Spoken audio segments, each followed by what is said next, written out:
Okay, हमारा recording भी start हो गया है। We are learning the second method of finding out the net profit from the chapter account from incomplete record. क्या chapter का नाम है? Account from incomplete record. क्या होता है account from incomplete record? Record maintained by businessmen are incomplete, not properly maintained, many a time not maintained at all, and from no record, incomplete record, we have to find the profit. अच्छा, एक बात बताओ, आप में से जो parents लोग business करते हैं उनको पूछना फोन मार के आफ्टर द लेक्चर कि वो लोग प्रॉफिट कैसे फाइंड करते हैं। ओके, तो अभी हम जो मेथड सीख रहे हैं वही मेथड से प्रॉफिट फाइंड किया जाता है, और मेथड को बोलते हैं कैपिटल कंपैरिजन मेथड या तो स्टेटमेंट ऑफ अफेयर मेथड। आप स्टार्ट करो, मेरे साथ में लिखना स्टार्ट करो, तब तक बाकी के लोग भी आ जाएंगे, फिर मैं टॉपिक क्या है समझा देता हूँ। बहुत सिंपल और इंटरेस्टिंग है, रियल लाइफ में एकदम काम का टॉपिक है।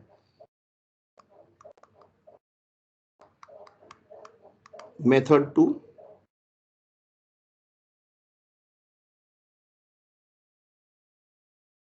सिंपल है, statement of affairs method, also known as capital comparison method.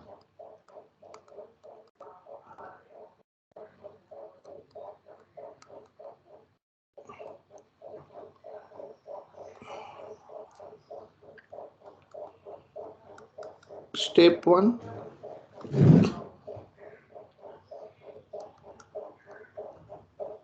find opening and closing capital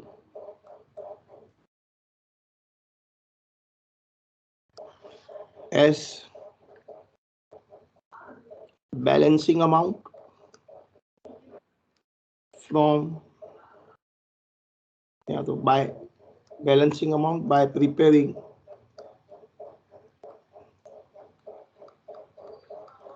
opening and closing balance sheet.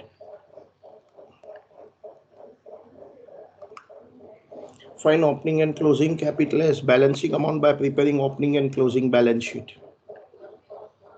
Step 2, मैं समझाया नहीं, मैं अभी समझा देता हूँ, जस्ट 1 मिनट लिख डालो, तब तक बाकी के लोग ज्वाइन हो जाएंगे। Find profit by preparing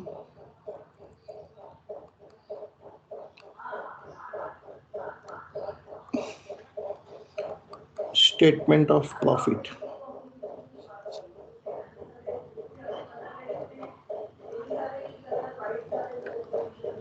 Closing capital less opening capital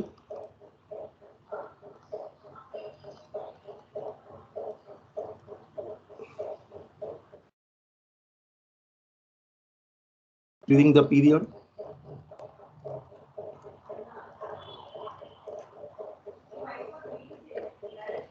less new capital introduced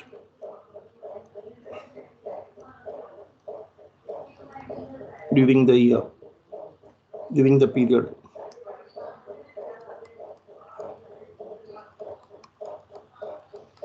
इतना लिख डालो, मैं समझाता हूँ ये क्या लिखा है। प्रॉफिट फॉर द पीरियड,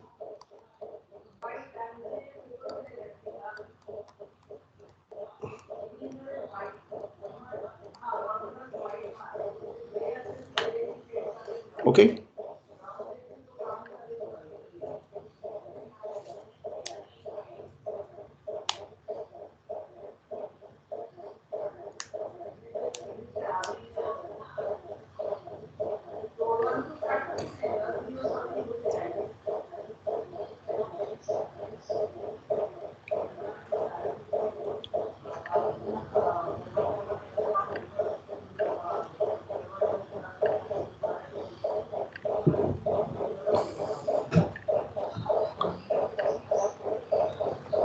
लिख दिया तो जल्दी बोलो मुझे, फिर हम लोग स्टार्ट करते हैं।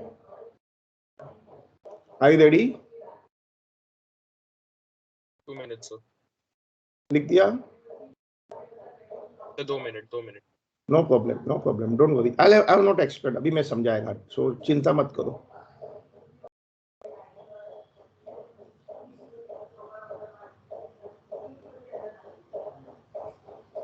अच्छा, हम लोग सब असाइनमेंट देना स्टार्ट कर रहे हैं, प्लीज फिनिश इट फास्ट। किसी भी हाल में ना ये मंथ में असाइनमेंट कंप्लीट करना, सो दैट आपके पास अगले मंथ के लिए पढ़ने के लिए टाइम मिलेगा, सेम एंड के लिए एंड सेमेस्टर के लिए। हाँ, ऐसा हो सकता है कुछ असाइनमेंट के टॉपिक नहीं हुआ है तो वो पेंडिंग रख के जितना हो गया है वो तो पक्का कर देना। Please understand it carefully and थोड़ा पढ़ाई में ध्यान दो, बिकॉज आपके पास ये टाइम थोड़ा टफ ईयर है, less time, lot of things to study, less, next year फिर सब सिस्टम में आ जाएगा।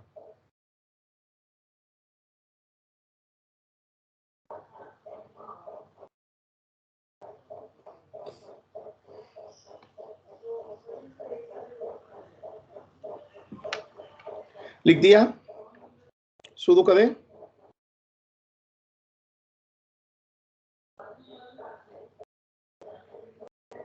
Is that point clear? Start करें। ओके, अब मेरी बात सुनना।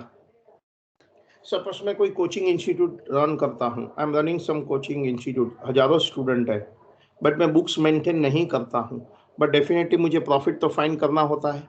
What I do, beginning of year में मैं सीधा बैलेंस शीट बनाना स्टार्ट करता हूँ। कोचिंग इंस्टीट्यूट के लिए बैलेंस शीट बनाने में कोई बुक्स नहीं लगता है, मैं आजू बाजू देखता हूँ, मेरे लैंड बिल्डिंग प्रीमाइसिस जो भी है वो मैं एसेट्स का टोटल करता हूँ। से एसेट्स है 25 लाख, लायबिलिटी है 15 लाख, सो मेरी कैपिटल है 10 लाख, ये मेरी ओपनिंग बैलेंस शीट है। Same way end of year मैं वापस बैलेंस शीट बनाना स्टार्ट करता हूँ। Assets, land building, plant machinery से 35 लाख है, ठीक है। मेरी लायबिलिटीज है 27 लाख, असेट माइनस लायबिलिटी, एक काम करते हैं ना, इसको लिखते हैं हम लोग 22 लाख, असेट 22 लाख, समझने के लिए ऐसे अमाउंट लिखते ज़्यादा। असेट माइनस लायबिलिटी कैपिटल होता है, दैट इज 13 लाख। ओके, अब कॉमन सेंस स्टार्ट करना। Beginning of the year, beginning of the year, beginning of the year मेरी कैपिटल 10 लाख है, asset minus liability, end of the year 13 lakh है। क्या आप दोनों का डिफरेंस बता सकते हैं क्या है? जल्दी जल्दी जल्दी बोलो। सो हम लोग एक स्टेटमेंट ऑफ प्रॉफिट बनाते हैं, आंसर देना। What is the difference between 10 and 13 lakh? मेरी क्लोजिंग कैपिटल 13 लाख है, मेरी ओपनिंग कैपिटल 10 लाख है, तो बताइए प्रॉफिट कितना हो गया? 3 लाख हो गया। अच्छा, सोच के आंसर दो, ये प्रॉफिट 3 लाख कहाँ है? Where is that? तो आंसर वेरी सिंपल है, ये क्लोजिंग जो 13 है ना, उसका ब्रेकअप है, opening capital 10 lakh and profit है 3 lakh, that way it is 13 lakh. Clear? 13 lakh, 3 lakh का तो प्रॉफिट बिजनेस के अंदर है, कैपिटल के अंदर है। Now in addition to this, मैंने ड्यूरिंग द ईयर मेरे पर्सनल हाउस होल्ड एक्सपेंस के लिए एवरी मंथ 1 लाख रुपीस लेके गया हूँ, every month personal house hold के लिए 1 लाख रुपीस लेके गया हूँ, इन अ ईयर 12 लाख लेके गया। तो मेरे घर पे जो 12 लाख है वो भी तो बिजनेस का ही मनी है, सो ड्रॉइंग्स ड्यूरिंग द पीरियड में ऐड कर देता हूँ। दैट मीन्स मेरा प्रॉफिट तो 15 लाख हो गया। कैसे 15? अबे 3 लाख तो बिजनेस के अंदर है, 12 लाख मेरे घर पे है, तो मेरा प्रॉफिट 15 लाख हो गया। एक बार क्या हुआ था, बिजनेस में 1 लाख रुपीस की जरूरत था, bank was closed, so I brought from my home to business, I brought 1 lakh as a new capital during the year from my home to business। तो बिजनेस में जो मनी है उसमें से 1 लाख तो घर का है, तो real profit for the business कितना है बताइए? Real profit for the business कितना है? चैट में लिखो। What is the total profit for the business during the year? जल्दी जल्दी जल्दी चैट में लिखो। What is the total profit for the year during the year in the business? जल्दी जल्दी जल्दी लिखो। What is the total profit during the year? लिख डालो।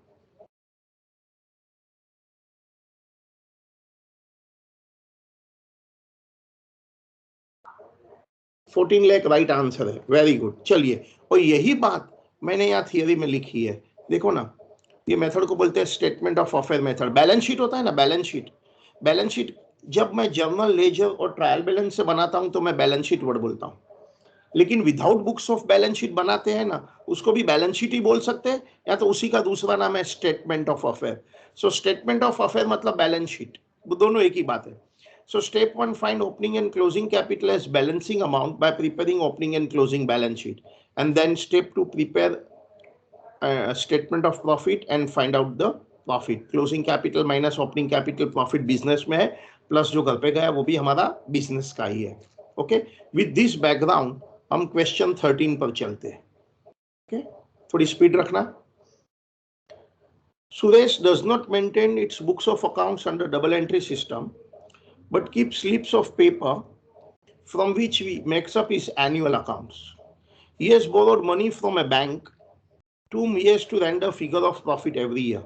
देखो क्वेश्चन बहुत क्लियरली बोलता है, Suresh does not maintain his books of account under double entry system but keep slips of paper from which he makes up his annual account. He has borrowed money from bank to whom he has to render figure of profit every year. अरे सुरेश ने भाई bank से कोई loan लिया है ना, तो bank वाला पूछता है कितना प्रॉफिट किया, तो सुरेश ऐसे ही बता देता है, बोलता है he has given the following figure, बोलता है मैंने 5, 6, 7, 8, 9 मेरा प्रॉफिट बढ़ते जा रहा है.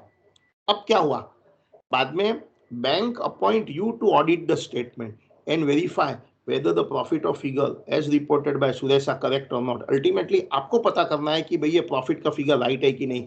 तो समरी ये है कि मुझे प्रॉफिट फाइंड करना है. For this purpose, the following figures are available to you. क्या दिया है, पोजीशन एज ऑन December 4. आप पूरा क्वेश्चन रीड करेंगे तो पता चलेगा December 4 is your opening balance sheet. Okay, उस दिन हमें डेटस दिया है, स्टॉक दिया है, cash, bank, creditor and expense दिया है. फिर he had also borrowed from his wife 30 September 5,000 on which he had agreed to pay simple interest. The loan is repaid along with the interest on December 6. तो transaction दिया है, नहीं समझा है, कोई चिंता नहीं है, एट द मोमेंट चिंता नहीं करो. In December 5, he had advanced 8,000 to A for purchase of vacant land. The property is registered in March 7 after the payment of balance consideration 32,000, cost 7,500. चिंता नहीं करो अब जरा भी. Suresh purchased a jewelry, marriage expense. A new VCR is purchased and presented. Annual household expense दिया है. फिर हमें दिया गया है asset and liability on December 9. Bank overdraft 12,000, creditor दिया है, एक्सपेंस दिया है, डेटर्स दिया है, स्टॉक इन ट्रेड दिया है, कैश दिया है. It is found that the rate of GP has been uniform throughout the period and in proportion of sales, which was 34462. अब क्वेश्चन क्या है, फाइंड द एनुअल प्रॉफिट. हमको ईयरली प्रॉफिट फाइंड करना है. Indicate the difference with those reported by Suresh to the bank earlier. हमें yearly profit find करना है, yearly profit. आप खाली जो अंडरलाइन किया है ना, ग्रीन कलर का अंडरलाइन, आप उतना रीड करो, बाकी का प्रॉब्लम भूल जाओ. खाली जो ग्रीन कलर का अंडरलाइन है, जस्ट उसके पर ध्यान देंगे तो देखो क्या दिया है. सबसे पहला मुझे December 9 की पोजीशन दिया है, 31, 12, December 9 का असेट लायबिलिटी दिया है. फिर मुझे 31 December 9 दिया, उसके पहले December 4 दिया है. सो मुझे December 4 का दिया है, December 9 का दिया है. ये एक पीरियड है. बताइए ये कितना साल का पीरियड है, 5 years पीरियड है. मैं असेट माइनस लायबिलिटी, यहाँ की कैपिटल फाइंड कर सकता हूं. मैं असेट लायबिलिटीज, यहाँ की कैपिटल फाइंड कर सकता हूं. बताइए closing capital minus opening capital, मुझे क्या मिलेगा, 5 years का प्रॉफिट मिलेगा. एक बार 5 years का प्रॉफिट मिल गया, क्योंकि क्लोजिंग कैपिटल 9 की है, December 4 की ओपनिंग कैपिटल है. फिर मुझे ईयरली प्रॉफिट फाइंड करना है, तो मैं कैसे फाइंड करूं. क्या आप में से कोई माइक पर बोलना चाहता है ईयरली प्रॉफिट कैसे फाइंड करूं. It is found that rate of profit has been uniform throughout the period, and that was in proportion of a sale which was in the ratio of 34468. एक बार मुझे total profit मिल गया, तो बताइए मैं annual profit कैसे find करेगा. जल्दी जल्दी जल्दी बोलो, माइक में बोलो एक जन. एक बार मुझे ईयरली प्रॉफिट फाइंड किया, तो कंबाइंड प्रॉफिट फाइंड किया, तो ईयरली प्रॉफिट के लिए मैं क्या करेगा, 34468 के रेशियो में डिवाइड कर देगा. आप भी ये डायग्राम लिखना स्टार्ट करो, आप भी लिखना स्टार्ट करो. Difference between closing capital and opening capital.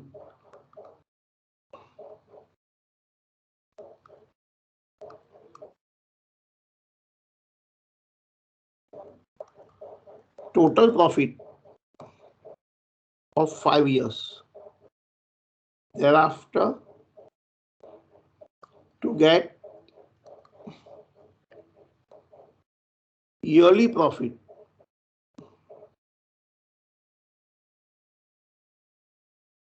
divide that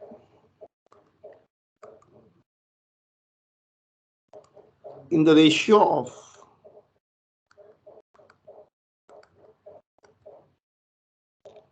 34468। ठीक है, कितने लोग को ये समझ में आ गया? एस वर्ड टाइप कर दो। इतना लोग को समझ में आ गया? एस वर्ड टाइप कर दो। इतना समझ में आ गया है तो आप एस वर्ड टाइप कर दो। समझ में आ गया है तो आप एस वर्ड टाइप करो। समझ में आ गया है तो आप एस वर्ड टाइप कर दो। कर दो कर दो कर दो।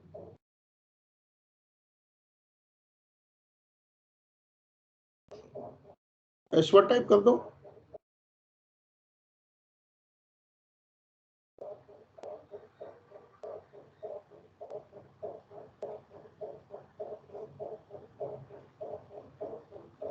चले। सो वंश ने, विष्णु ने, वंशिका, अमीषा, दीप, they all put S, Jeet of course, खुशी भी है, मानवी है ऑफ कोर्स, अंतरिक्ष भी है। Good good. अंतरिक्ष तो हमारा वो गोविंद के साथ मिक्सअप हो जाता है, वो वाला अंतरिक्ष होगा ना। चलिए, कोई प्रॉब्लम नहीं है। Let's write. लिख दिया इतना, तो चलिए आप अभी बैलेंस शीट बनाना स्टार्ट करें। Balance sheet as at 31/12/2004। Balance sheet as at 31/12/2004। Balance sheet as at 31/12/2004 start.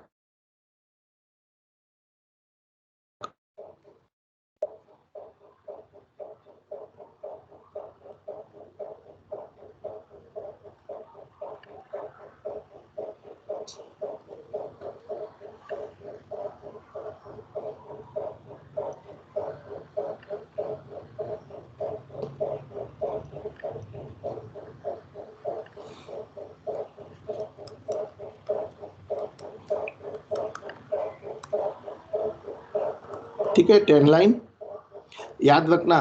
Balance sheet हमेशा मिडनाइट 12 o'clock बनती है, भूलना मत। सेम वे मैं और एक बैलेंस शीट बना देगा।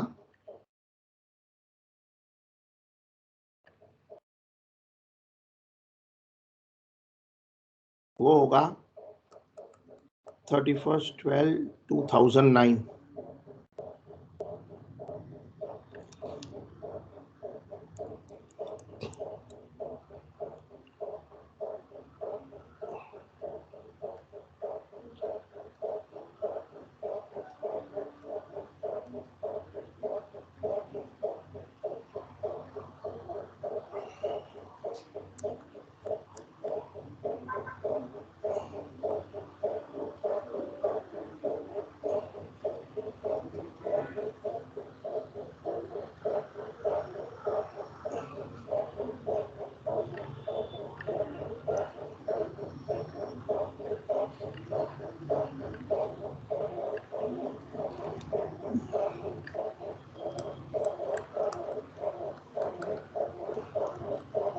Balance sheet is always midnight 12 o'clock। आप ये पक्का लिखना। रेड कलर का जो मैंने लिखा है वो भी आप पक्का लिखना। Right that. अब हम actual question peacefully and concentratedly read करेंगे और आप मुझे ये बैलेंस शीट बनाने में मदद करेंगे। Now will read the question one more time with a proper care. ठीक है, शुरू करें। Can we start? देखो, you need a hard copy of the question, मैं बार बार बोलते रहता हूं। ठीक है, चलिए यहां से स्टार्ट होता है। Suresh does not maintain his books of accounts or double entry system. That's okay. But he keeps the slips of paper from which he makes up his annual account. वो भी ठीक है. He has borrowed money from bank to whom he has to lend a figure of profit every year. He has taken some bank loan and he gives the profit figure. He has reported to the bank 5 years का profit. Now, the bank has appointed you. Now, the bank appoints you to audit the statement, verify the figure. तो आपको profit find करना है. Position as on December 4. Debtors 20,000. तो अभी start करो. Debtors 20,000. Balance sheet बना रहे हैं हम लोग. Debtors 20,000.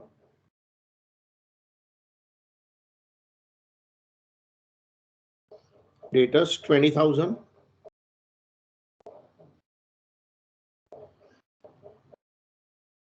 बाद में stock in trade 95% of cost. इसका कैसे करें? ये जो 47,500 है ना, वो 95% ऑफ कॉस्ट है. तो मुझे तो स्टॉक कॉस्ट पर लिखना होता है ना. तो आप बता सकते हैं मैं कितना लिखूं? किसी को आंसर देना है चैट में. रियल कॉस्ट कितनी है स्टॉक की? ये जो 47,500 नहीं चलेगा.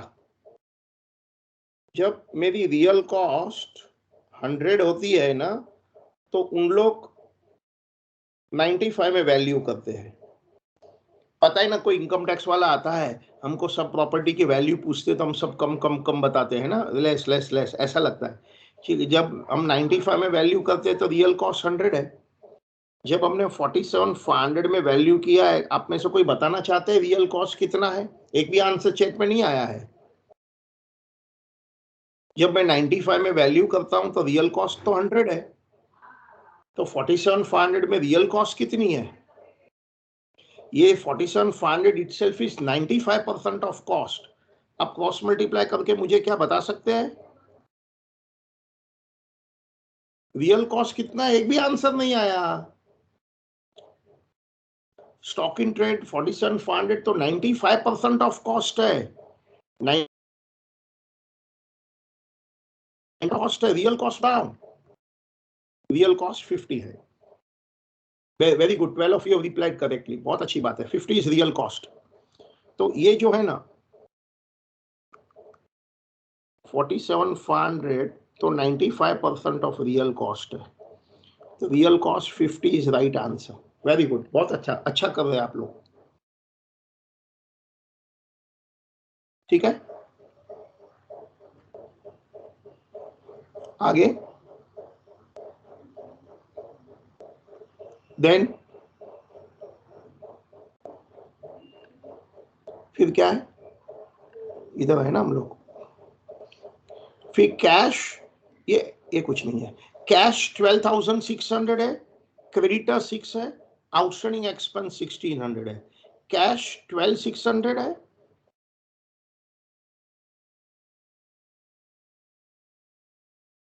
क्रेडिटर 6,000 है.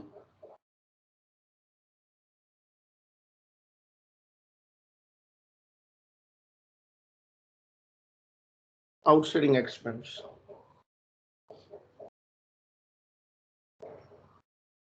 Debtor, stock, cash.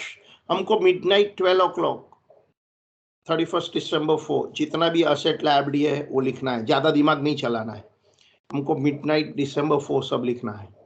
आगे तो यहां तक तो हो गया हमारा. अब आगे सेकंड एडजस्टमेंट पढ़ो. Read second adjustment. He had borrowed 5,000 from his wife. He has borrowed 5,000 rupees from his wife on September 4. He had agreed to pay simple interest. The loan is repaid with interest in 6. मैंने 30 September 4 को loan लिया है. मेरी repaid December 6 को होने वाली है with interest. वो सब छोड़ो, मेरी बैलेंस शीट की डेट देखो ना. What is my balance sheet date? December 4 midnight 12 o'clock. तो आप December 4 midnight 12 o'clock जो भी लायबिलिटी है वो लिखो, बाकी का दिमाग मत छोड़ो. December 4 midnight 12 o'clock बोलो वाइफ का लोन है क्योंकि वो 2006 में पे करने वाले हैं.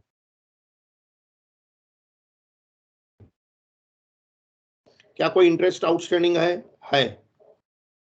12%, 5,000 सितंबर 30 में लोन लिया है, अक्टूबर नवंबर दिसंबर 3 मंथ का इंटरेस्ट आउटस्टैंडिंग है।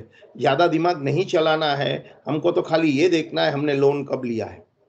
हमने लोन लिया है सितंबर 30, 2004, दैट मीन्स दिसंबर के पहले, एंड हम पे करेंगे 2006।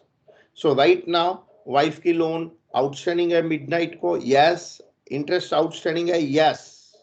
बस दैट्स इट। ज्यादा दिमाग मत चला, ज्यादा दिमाग मत चला। क्या हमारी लोन आउटस्टैंडिंग है दिसंबर for midnight 12 o'clock? Yes, because will pay after 2 years, and interest भी आउटस्टैंडिंग है। क्या ये 9 की बैलेंस शीट में लोन आएगी? नहीं, उसके पहले तो पे हो गया है। ठीक है, आगे थर्ड एडजस्टमेंट। अब बताइए थर्ड एडजस्टमेंट क्या है। इन December 5 he had advanced 8,000, December 5 मतलब December 4 की बैलेंस शीट के बाद, फर्स्ट ईयर के बाद। he had advanced 8,000 for purchase of a vacant land. Properties registered in 2007 after payment of balance 32.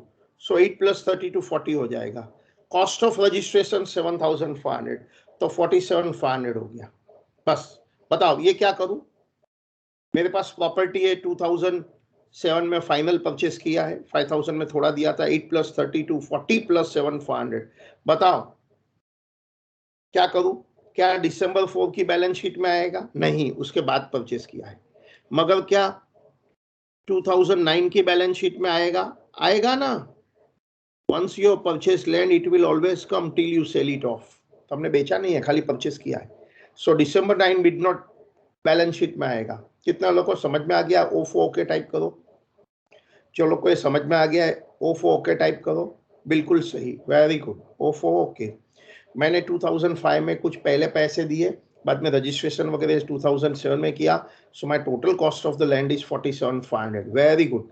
वो December 9 में परमानेंटली रहेगी until you sell it off. ठीक है, आगे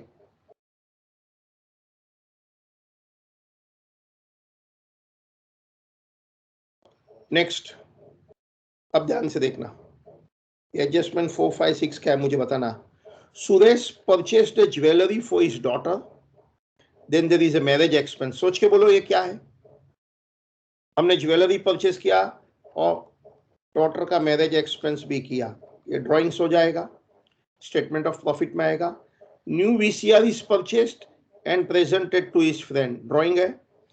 annual yearly household expense 24, yearly, हाँ annual, पूरा पीरियड 5 years का, भूलना मत। 24,000 इंटू 5, 1,20,000 हो जाएगा, क्योंकि मेरा जो प्रॉफिट है वो कंबाइंड 5 years का निकलने वाला है। एनीवे ये ड्राइंग है, स्टेटमेंट ऑफ प्रॉफिट में आ जाएगा।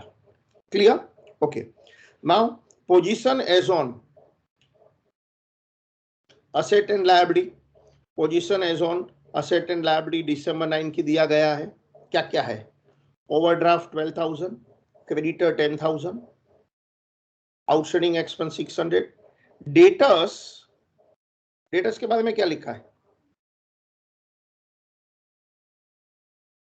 रीड करो, डेटर्स के लिए क्या लिखा है? Debtors include 600 due from a peon declared instalment and total debtors 28,800 है। उसमें 600 तो बैड है, तो ठीक है 28,200। स्टॉक 60 है, लेकिन वो 125% ऑफ कॉस्ट है, तो मुझे भी कॉस्ट निकालना होगा। एंड कैश लिखना स्टार्ट करो। So bank OD 12, creditors 10। Bank OD 12, वो सिक्योर्ड अनसिक्योर्ड हमको क्या करना है? सिक्योर्ड अनसिक्योर्ड हमको कुछ नहीं फर्क पड़ता है। हमारा आंसर तो बहुत सिंपल है। मिडनाइट 12 o'clock जितना भी क्रेडिटर है इधर लिखो। मिडनाइट 12 o'clock जितना भी क्रेडिटर है लिखो, असेट है वो लिखो। सो बैंक ओडी क्रेडिटर, फिर outstanding expense and the debtor.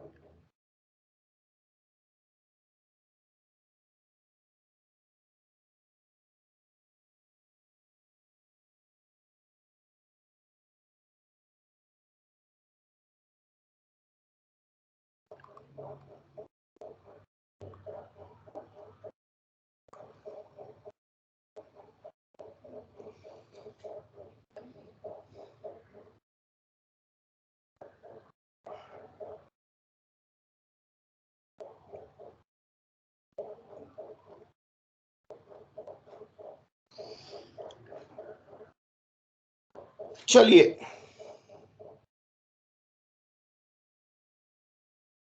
Outstanding expense debtors,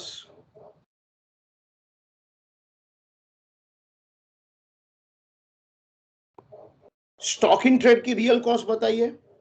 stock in trade 60 है, but that is 125% of cost. Real cost बताओ, चैट में लिखो। 125% ऑफ कॉस्ट 60 है, रियल कॉस्ट बताओ। जब रियल कॉस्ट 100 होता है ना, वो लोग वैल्यूड 125 को करता है। वो लोग वैल्यू 125 को करता है तो रियल कॉस्ट तो 100 है। जब उन्होंने 60 का वैल्यू किया है तो बताइए रियल कॉस्ट कितनी है। वेरी गुड, सही आंसर है आप लोगों का। 48,000 इज राइट आंसर, बहुत अच्छा। सो stock at cost.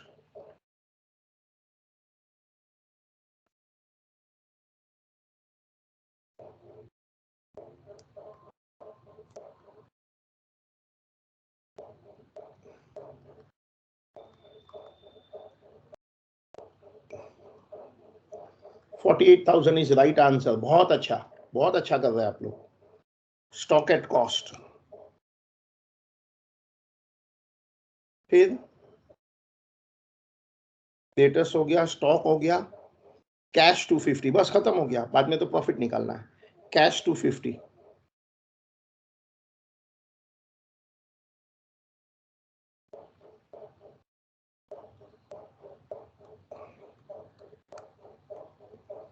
Asset minus liability capital find करो।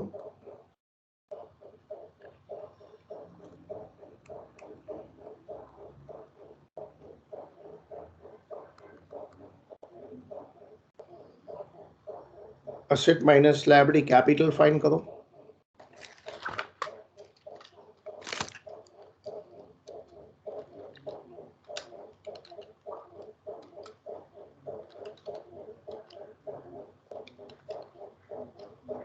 $82,600,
ओके। अभी स्टेटमेंट ऑफ प्रॉफिट बनाइए।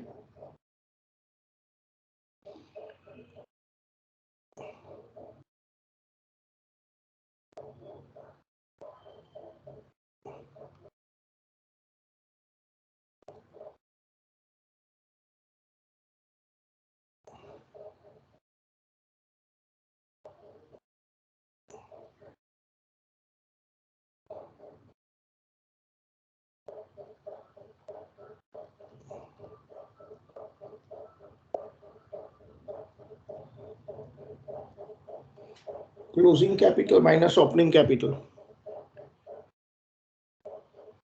अब टोटलिंग राइट है क्या? चेक किया क्या?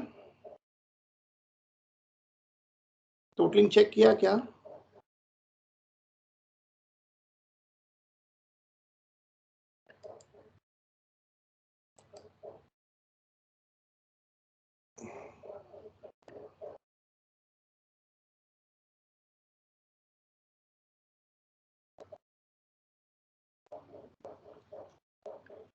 Add drawings during the year.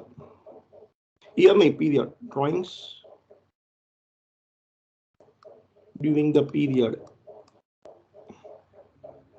पता है मैं ईयर एंडेड वर्ड नहीं लिख सकता हूं, बट पीरियड, पीरियड 5 इयर्स का है. Period ended 31/12/09. ईयर नहीं है, 5 इयर्स का पीरियड है. सो ड्राइंग ड्यूरिंग द पीरियड क्या क्या है? ज्वेलरी है,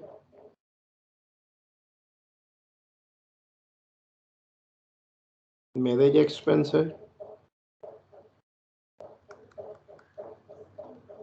VCR purchased and presented to friend है, and annual household expense है. Household expense.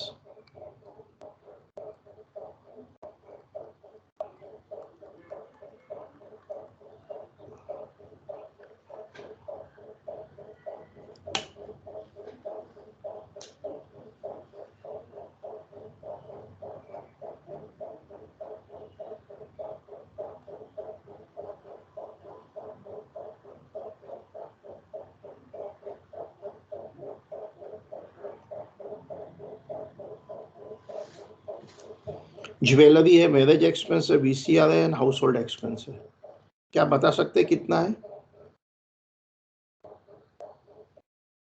ज्वेलरी 15 है, मैरिज एक्सपेंस 24 है.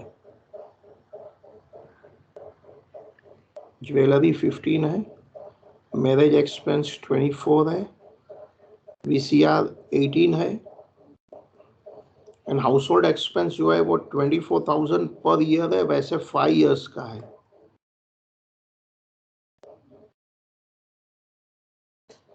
ज्वेलरी है, मैरिज एक्सपेंस है, VCR है, हाउस होल्ड एक्सपेंस है.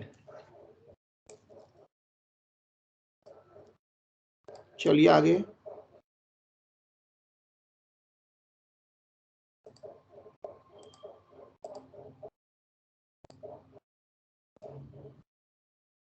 अब चेक कर लो इधर.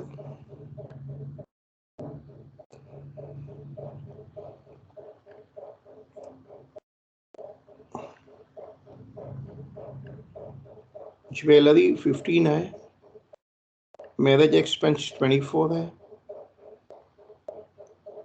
न्यू VCR 18 है, and yearly household expense 24 है. 5 इयर्स का है.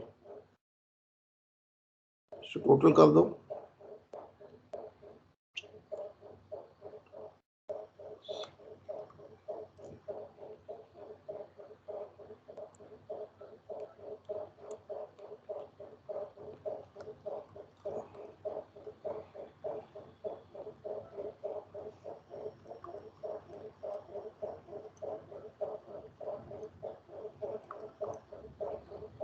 Less new capital during the period, वो नहीं है.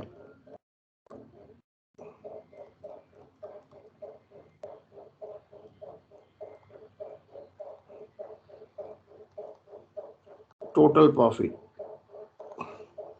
ये हमारा टोटल प्रॉफिट है.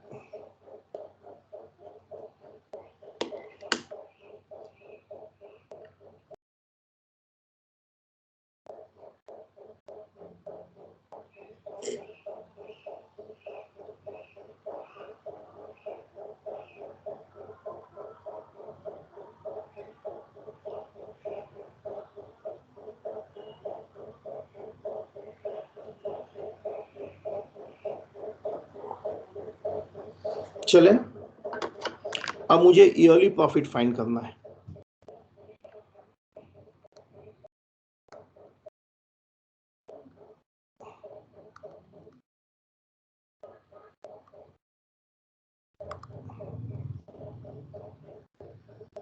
स्टेटमेंट ऑफ एनुअल प्रॉफिट, ठीक है. हम ईयर लिखेंगे. कौन सा रेशियो? Annual profit. फिर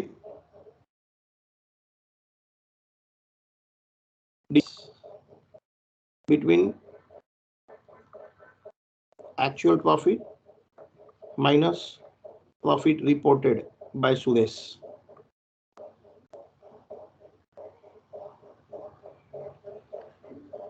नहीं तो एक काम करता हूँ, एक्चुअल प्रॉफिट एनुअल प्रॉफिट मिल गया, डिफरेंस बाद में लेता हूँ। प्रॉफिट रिपोर्टेड बाय सुरेश, फिर हम डिफरेंस निकालेंगे। प्रॉफिट रिपोर्टेड बाय सुरेश, अभी डिफरेंस।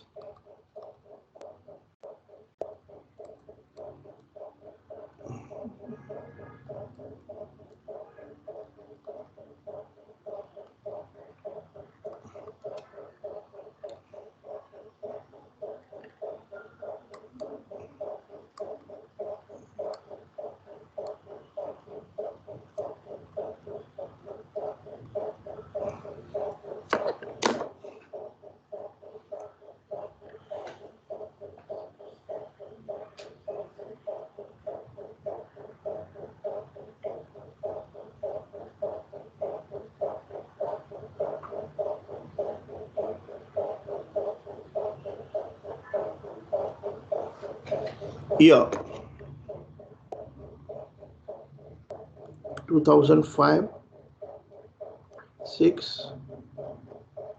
7, 8, 9. Ratio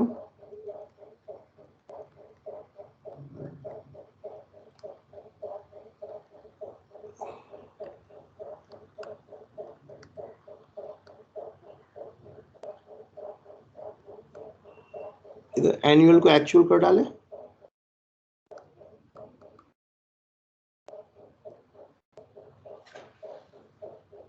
ये रेशियो में डिवाइड कर दो।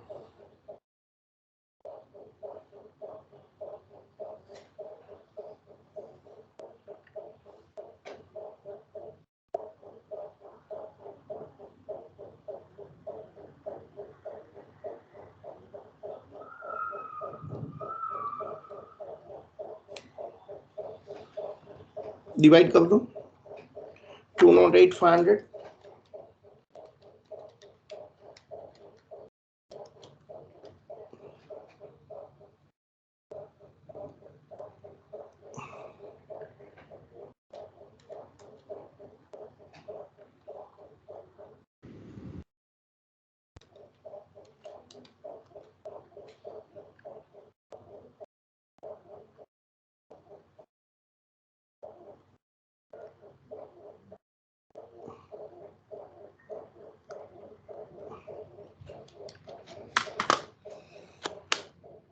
आपको ये रेशियो में 3:4:4:6:8 में 2,08,500 को डिवाइड करना है।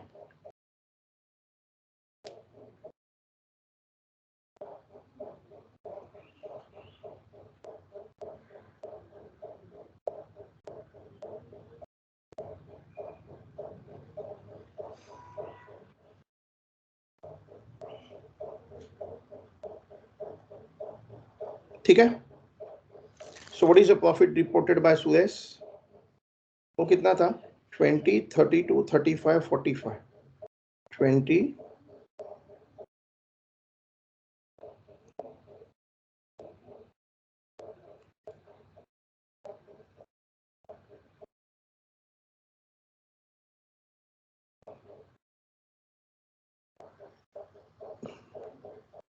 ये प्रॉफिट है reported by Suresh. This is the profit reported bye. तो हम चेक कर लेंगे हमारा एक्चुअल प्रॉफिट और सुरेश के प्रॉफिट में क्या डिफरेंस है, वो पूछा है, कर देंगे हम, हमारा क्या जाता है। Will do that. 20, 32, 35, 48, 55. Find the difference.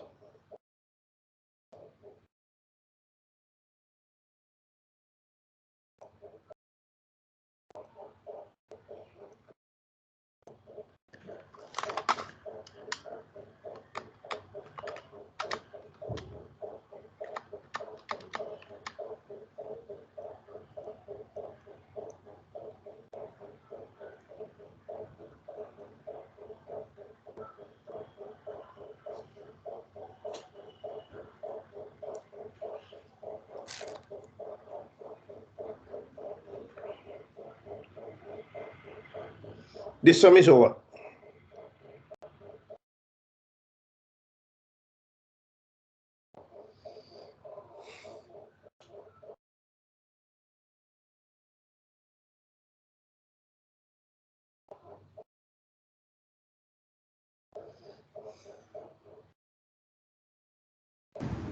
Minutes का ब्रेक दे दो। नहीं भाई, ब्रेक नहीं दे सकता हूँ, नहीं तो हमारा नेक्स्ट सम पूरा नहीं होगा। सर नेक्स्ट क्वेश्चन से पहले थोड़ी देर का दे दो। अच्छा, एग्जैक्ट 3 मिनट का ब्रेक दे दूं?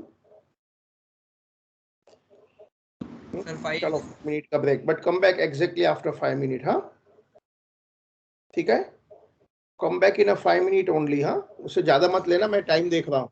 एंड यू बी देयर, वरना प्रॉब्लम नहीं समझ पाएंगे। हाँ, कम back in 5 minute time, fast. Your time starts now.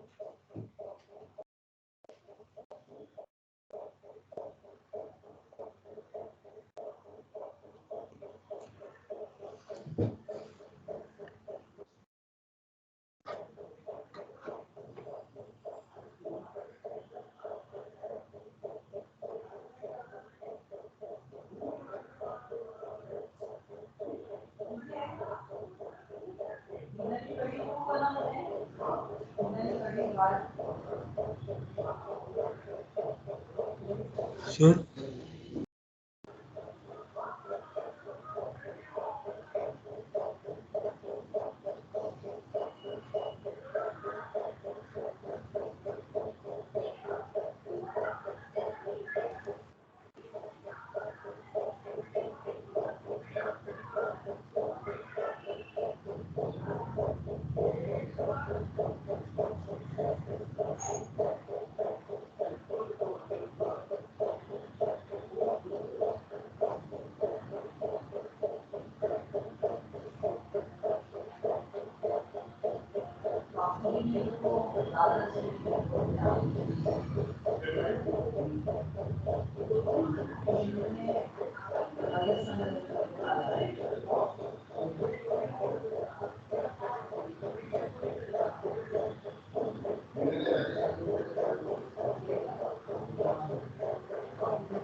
चलो हमारा 5 मिनट हो गया है।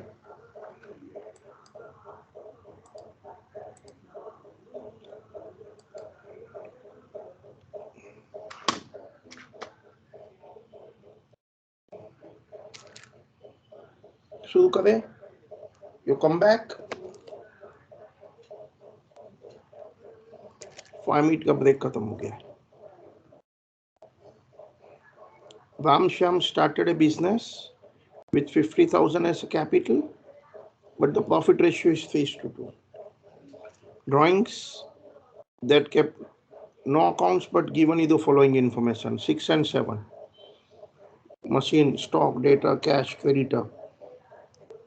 Balance as per passbook. Provision is to be made 10% on cost of machine at the end of each year. Data include 5,000 for goods sent out on consignment at 25% above the cost. The goods are sold in 6/7. Check of 1,000 had been deposited, but that was credited on 2nd April. Check of 2,000 is issued on 7. That was presented on 3rd April. Check of 1,000 was directly deposited by a customer. No entry is made in passbook or cash book. Check of 500 is dishonored. No adjustment is made. Find profit, prepare the balance sheet. देखो exact question क्या है, ध्यान से सुनना. We are talking about question 12.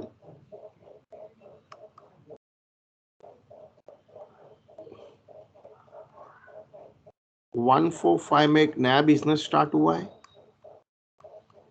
March 6 में first year पूरा होता है. It's a long sum of 2 year. Suppose यही question so much lengthy I don't want to ask, तो मैं at the end of first year खत्म कर देगा कि find the profit and prepare the balance sheet of March 6. लेकिन उन्होंने second year का भी पूछा है, तो फर्स्ट ईयर सेकंड ईयर दोनों करना होगा. So that way it is a lengthy sum. Okay, आप भी स्टार्ट करना. Ram and Shyam started a business with 50,000 as capital, contributed equally. So Ram 25,000, Shyam. So Ram and Shyam started a business with 50,000 as capital, contributed equally. So Ram 25, Shyam 25. But the profit ratio is 3:2. ठीक है, profit ratio is 3:2. The drawings were 300 and 200 per month respectively. तो ठीक है, ये drawing की बात किया. They had kept no account but given you the following information. ठीक है, ओके. सो अभी मुझे March 6 की बैलेंस शीट बनानी है.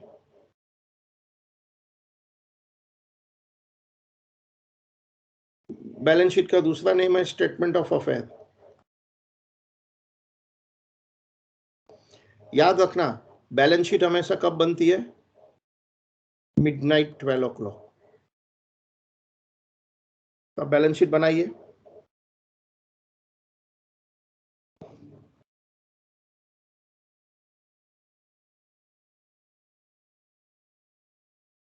बाद में March 7 का बाद में बनेगा.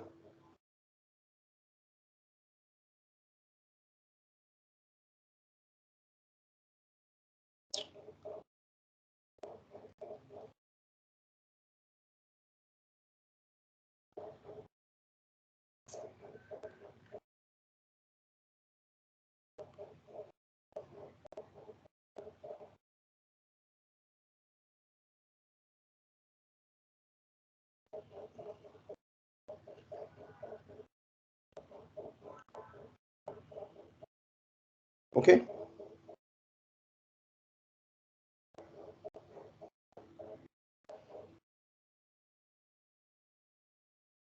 सो बताइए क्या करना है. March 6 मशीन कॉस्ट 20 है. बताओ डेप्रिसिएशन कितना होगा at original cost? 10% on the cost.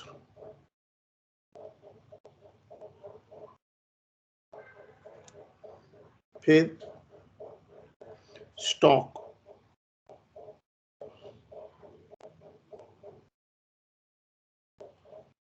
Debtors. In fact stock और डेटा दोनों में एडजस्टमेंट है. क्या हम देखते हैं? Will have to check. 2 line छोड़ देना, 2-3 line. We have adjustment. We'll see it. What is that? Even debtors में भी।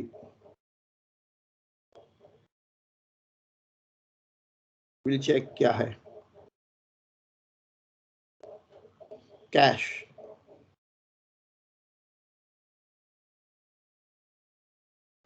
Creditors,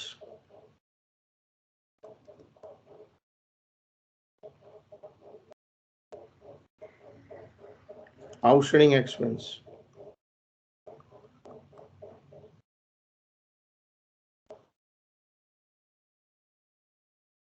and bank balance as per passbook. Be very careful.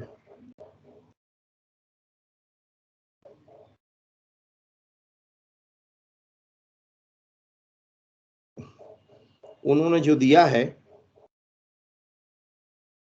वो पासबुक बैलेंस दिया है।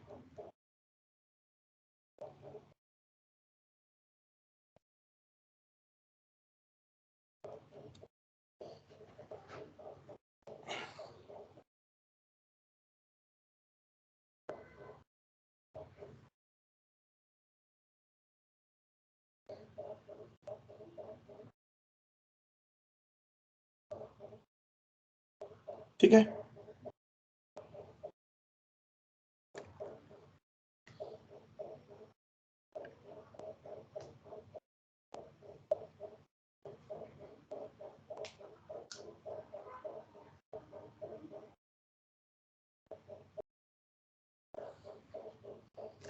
चलिए आगे।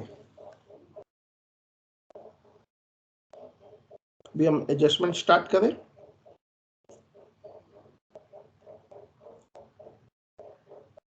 Whatever information is written, I have finished.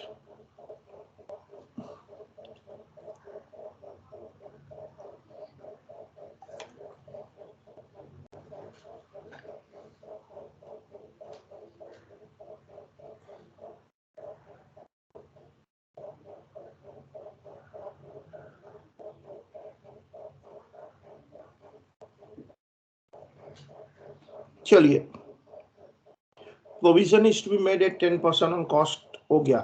Debtors include, ध्यान से पढ़ना भी, ये नया एडजस्टमेंट है। डेटर्स इंक्लूड 5000, डेटर्स के अंदर 5000 है। For goods sent out on consignment at 25% above the cost and this goods are sold in next year, this goods are sold in next year. बस क्या है ये, debtors include 5000 rupees for goods sent out on consignment. सुनना meaning क्या है, what is consignment. तो सुनना, मैं मैन्युफैक्चरर हूं, I want to sell more and more goods. तो मैंने क्या किया है, मैंने एक एजेंट अपॉइंट किया है, वो एजेंट को बोलते हैं कंसाइनी एजेंट। मैं कौन हूं, मैं कंसाइनर हूं, सेंडर। मैंने एजेंट को गुड्स भी दिया और क्या बोला, you sell the goods at best possible price, if you sell the goods I will give you commission. हाँ, if you can't sell don't worry, keep the goods in your godown but I am the owner, you don't have to worry about the goods. समझ में आया। सो consignment मतलब क्या, we give goods to consignee agent for the purpose of sale, he will sell the goods. When he sell the goods, I will give him a commission, but if he doesn't sell the goods, he will keep it in proper custody, that goods belongs to me only, I'll include in my closing stock at cost. So मैं मेरी book में cell की entry कब करता हूं पता है, goods are sold only when agent sells the goods, I can say goods are sold. जब तक एजेंट ने सेल नहीं किया तब तक गुड्स मेरा ही है, even though lying in agents godown, and that will appear in my stock at cost only. तो अभी देखो, डेटर्स इंक्लूड, डेटर्स के अंदर 5000 है for goods Saint on consignment, and actual में ये गुड 6-7 मतलब नेक्स्ट ईयर में बेचा है, करंट ईयर में नहीं बेचा है। तो बता सकते हैं आप लोग, माइक में कोई बोल सकते हैं ये डेटर्स के अंदर 5000 है but the goods are not actually sold, वो नेक्स्ट ईयर बेचने वाले हैं। तो क्या करूं मैं, हमने डेटर्स के अंदर 5000 इंक्लूड किया, when I give goods to agent, मैंने सेल में ही लिख दिया, जबकि goods are not actually sold, I can't write in the sale, I have to write in stock only and that too at cost. तो क्या करूं, क्या आप में से कोई माइक में बोलना चाहते हैं, क्या आप में कोई माइक में बोलना चाहता है, क्या करूं। लेस फायदा, बिल्कुल सही, लेस। क्योंकि रियल डेटर्स जो है ना, मेरा रियल डेटर्स वो तो 45 है। ओके, बट ये गुड्स तो एजेंट के पास है, वी आर द ओनर, तो क्या करना चाहिए गुड्स को? ये गुड्स को क्या करना चाहिए? क्लोजिंग स्टॉक में ऐड। बिल्कुल सही, बहुत अच्छी बात है।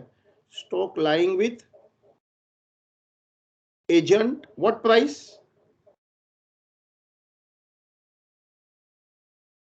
स्टॉक तो हमेशा कॉस्ट पर होता है ना, तो क्या आप मुझे ये स्टॉक की रियल कॉस्ट बता पाएंगे? ये गुड्स जब मैंने एजेंट को दिया था ना, वो तो 25% अबव द कॉस्ट था। 5000 is 25% above the cost.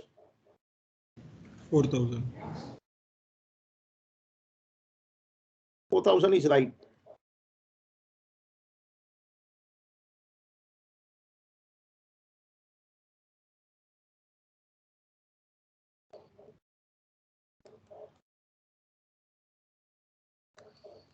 $4,000 is right. आप ऐसे भी लिख सकते थे, 5,000 is 125% of cost. तो रियल कॉस्ट 4,000 आप चेक कर सकते हैं। 4,000 का 25% लोड करेंगे तो 5,000 हो जाता है। Stock is always valued at cost. कितने लोग को ये एडजस्टमेंट समझ में आ गया? वाई वर्ड टाइप करो, लेटर वाई। ये एडजस्टमेंट समझ में आ गया तो वाई लेटर टाइप करिए, वाई टाइप करिए। Wow, 12 of you understood, very nice, very nice, बहुत अच्छी बात है। वाओ, मानवी है, खुशी है, वंशिका है, बहुत अच्छी बात है, वेरी नाइस।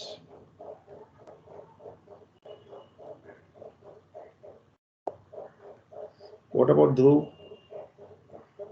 आभास भी है, बहुत अच्छी बात है, वेरी नाइस। ठीक है, आगे चलते हैं। शैल वी स्टार्ट आगे? ये गुड्स नेक्स्ट ईयर में बेचा है, नेक्स्ट ईयर की बात नेक्स्ट ईयर करेंगे। अब और एक ट्रांजैक्शन है, वो बैंक रिकंसिलिएशन का है। Cheque of 1000 had been deposited in March 6, but that will be credited in next year 2nd April. क्या बोला? A check of 1000 had been deposited in March 6, but that will be credited on 2nd April. देखते हैं इसका क्या करना है। ये पहले भी मैंने एक बार समझाया, आज वापस से एक बार समझा देता हूँ।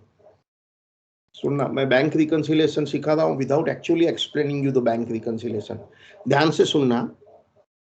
ये कैश बुक है, उसमें डिस्काउंट कैश बैंक कॉलम होता है, मैं सिर्फ बैंक कॉलम की बात कर रहा हूं, ठीक है? कैश बुक कौन लिखता है? बिजनेसमैन, हम लोग लिखते हैं। यहाँ रिसीट होता है,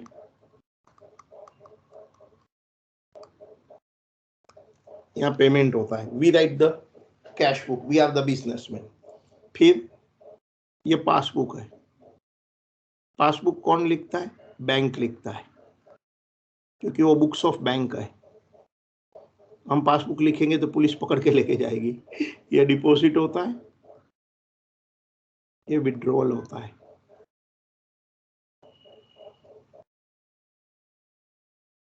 सपोज मैं डिपॉजिट किया, मैंने cash book bank column receipt side लिखा, बैंक वाला यहाँ लिखेंगे पासबुक में। पता है bank balance as per cash book and bank balance as per passbook should tally.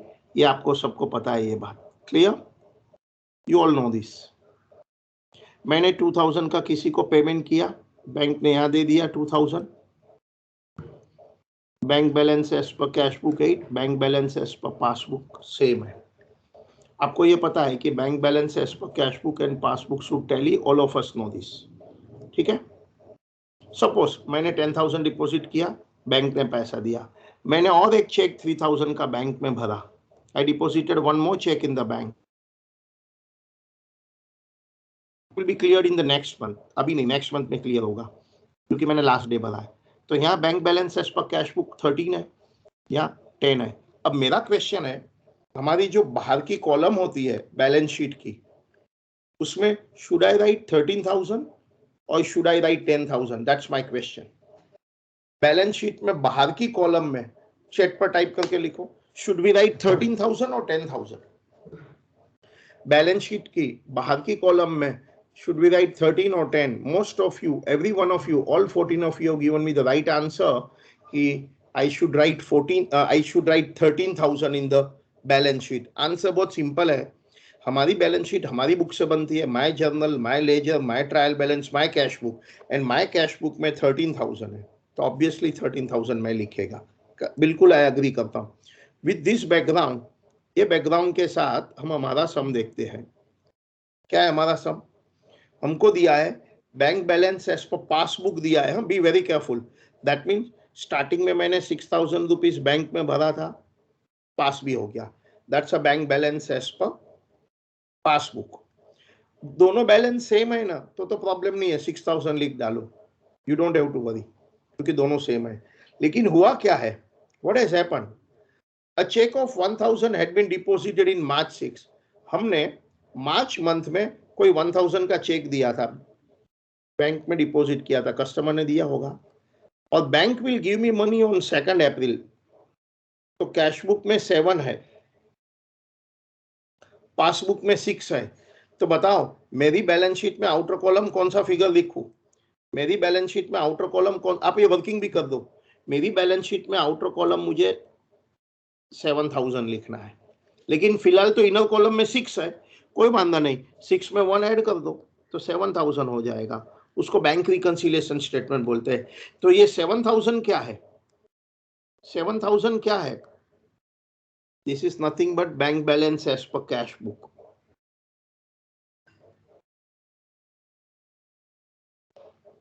क्योंकि that is what we want in the outer column. हम 11th standard में एक स्टेटमेंट बनाते थे, bank balance as per passbook 6,000, bank balance as per passbook 6,000, add cheque deposited but not cleared 1,000, फिर लिखते थे bank balance as per cash book 7। Teacher ने आपको 11th में ये नहीं सिखाया था कि आपको bank balance as per cash book लेकिन फाइंड क्यों करना है? आंसर, मेरी बैलेंस शीट में बाहर की कॉलम में bank balance as per cash book आता है, लिख डालो। फर्स्ट ईयर का खत्म हो गया कहानी। अब जो भी कुछ है वो सेकंड ईयर का है, वो बाद में बात करेंगे। पहला asset minus liability capital find कर दो, असेट माइनस लायबिलिटीज कैपिटल भी फाइंड कर दो, ये बैंक रिकंसिलिएशन की वर्किंग भी बना दो, वर्किंग भी बना दो, फिर असेट माइनस लायबिलिटी कैपिटल भी फाइंड कर दो। एक मिनट, मैंने यहाँ 4 लिखा है, रियल में कितना लिखना था पता है? स्टॉक, मुझे कोई आंसर देना चाहता है? स्टॉक रियल में कितना लिखना था मुझे? टोटल स्टॉक कितना लिखना है रियल में बताइए, बोलो ना। 34, 30 + 4, ठीक है। तो चलिए अब बैलेंस शीट क्लोज कर दो।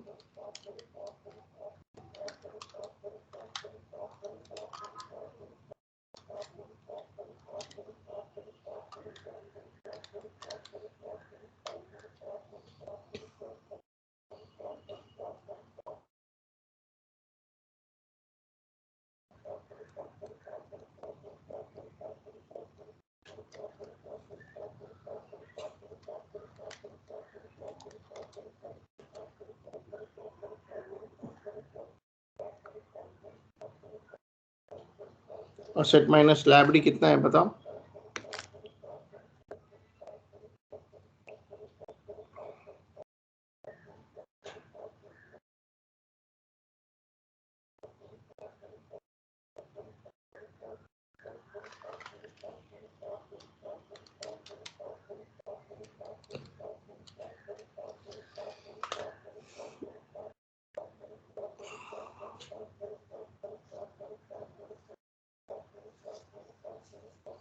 बताइए कितना है ये?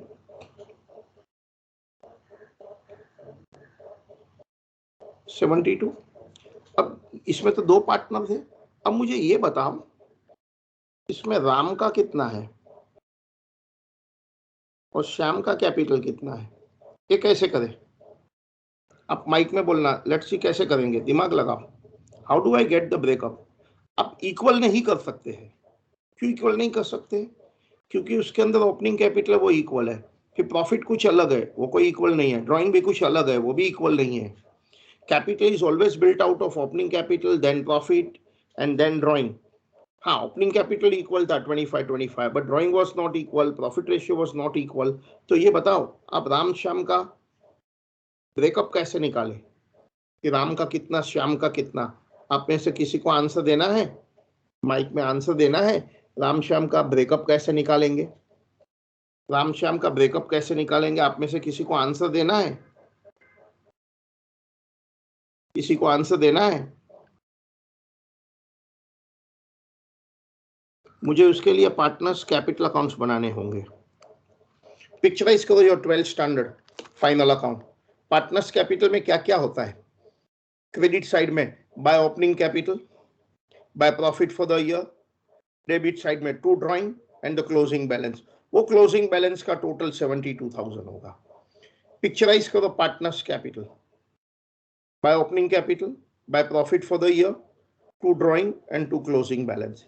That means partners capital account बनाने के लिए मुझे एक एक पार्टनर का प्रॉफिट भी लगेगा। तो आप बता सकते हैं एक एक पार्टनर का प्रॉफिट कैसे लाएंगे? क्या आप बता सकते हैं एक एक पार्टनर का प्रॉफिट कैसे लाएंगे? क्या आप बता सके एक एक पार्टनर का कैपिटल कैसे लाएंगे? आपने 13,000 क्या लिखा है? 1313 कुछ तो लिखा है आप लोगों ने। कुछ पहले का आंसर था क्या 13,000? What was this 1313? I'm not getting it. What is this 13? Sir passbook cash book का एग्जांपल दिया था आपने 10+। अच्छा अच्छा अच्छा अच्छा, okay okay okay okay okay, got it. अच्छा अभी बताइए कि आप मुझे ये रामश्याम का ब्रेकअप कैसे मिलेगा? Bye preparing partners capital. और पार्टनर्स कैपिटल अकाउंट बनाने के लिए मुझे सबसे पहला क्या बनाना पड़ेगा? जल्दी जल्दी जल्दी बोलो। प्रॉफिट कैलकुलेट करना पड़ेगा।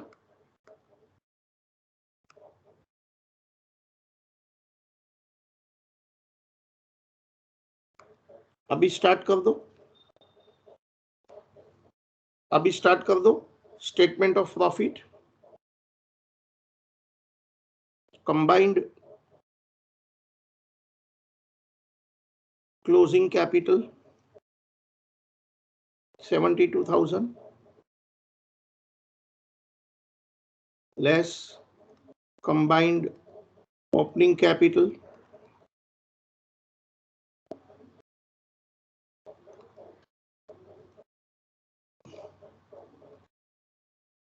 50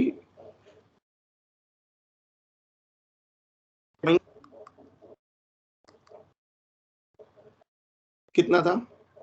राम कितना है? श्याम कितना है? Ram 300 per month and Shyam 200 per month. Ram,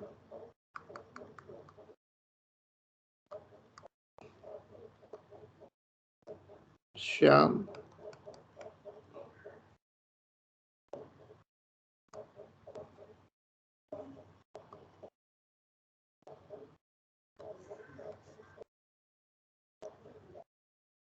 अच्छा, any new capital during the period?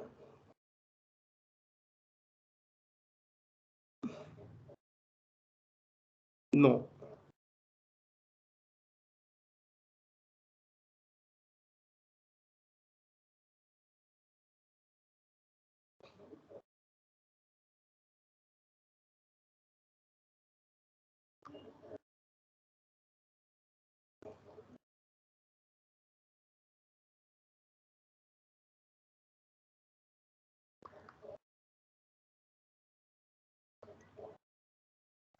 Total profit को राम श्याम में डिवाइड कर दो। टोटल प्रॉफिट को राम श्याम में डिवाइड कर दो।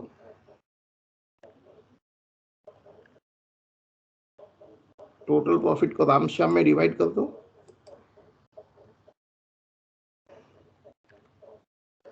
टोटल प्रॉफिट को राम श्याम में डिवाइड कर दो।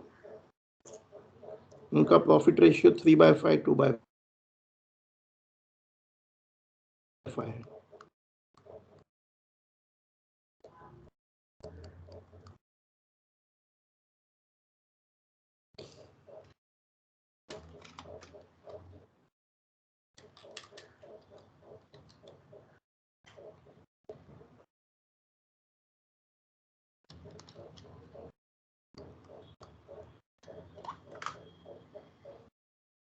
Three by five 2/5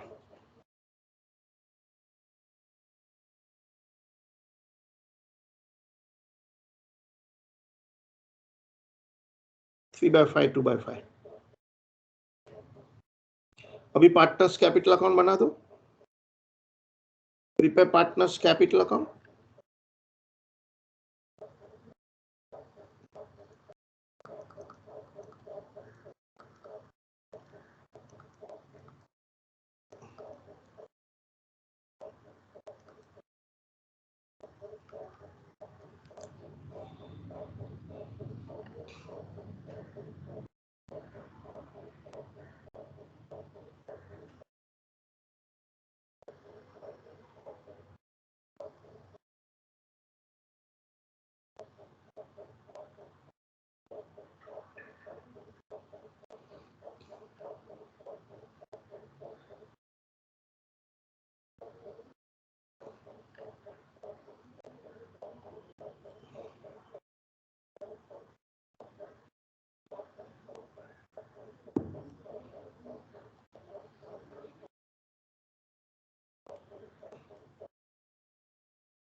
So by opening balance, by profit, to drawings, to closing balance. और ये जो क्लोजिंग बैलेंस का आप जब टोटल मारेंगे ना, तो कंबाइंड टोटल ये 72 ही आने वाला है. Can you write this?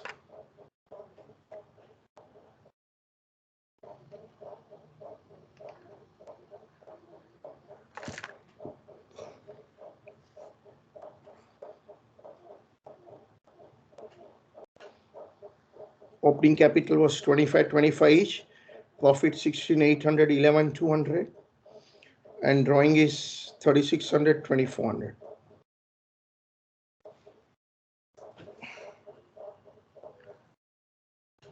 In fact, suppose I don't want to ask a very lengthy question now, तो मैं सेकंड ईयर का प्रॉब्लम एग्जाम में न देते हुए इधर ही स्टॉप कर देते हैं, तो एक छोटा सा अच्छा प्रॉब्लम बन जाता है. But if I want to give problem as printed, तो it becomes a long problem. बताओ, ओपनिंग कैपिटल कितना है? 25,000. ये 16,800 and 11,200. Drawing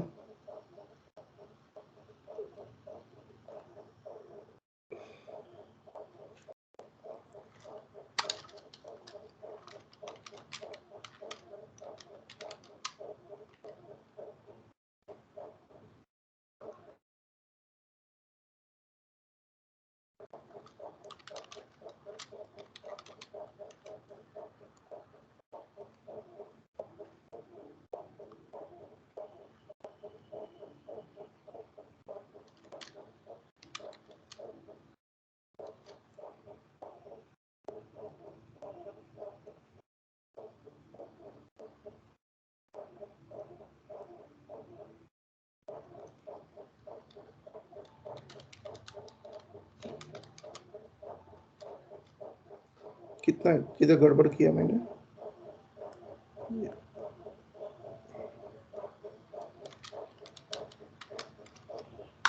सब चेक कर सकते हैं. 38,200 and 33,800 का टोटल वो 72,000. कितने लोग को यहाँ तक का पूरा समझ में आ गया? ओफो ओके टाइप करो. ओफो okay means you understood sum up to this. ओफो okay, you understood the sum up to this. Very good, very nice. बहुत अच्छी बात है, अच्छा कर रहे हैं आप लोग. अंतरिक्ष है ना. So 38,200, 38, 33,800. ऑलराइट, अभी हम सेकंड ईयर का बनाएंगे. मार्च 7. उनको 2 इयर्स का प्रॉब्लम है ना, सब कुछ सेम टाइप का होगा. बट वापस से मार्च 7 स्टार्ट करिए. मार्च 7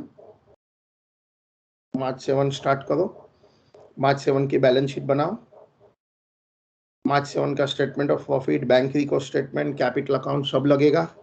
सो थोड़ा लंबा सम हो जाएगा. मार्च 7.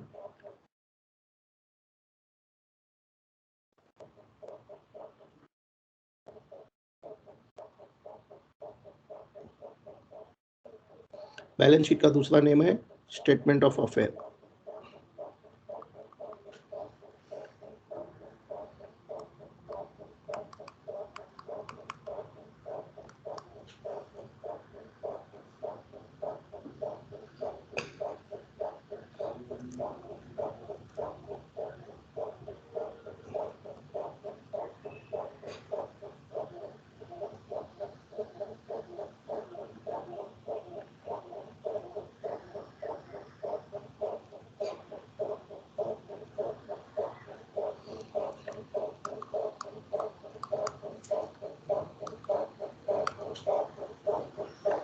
ओके,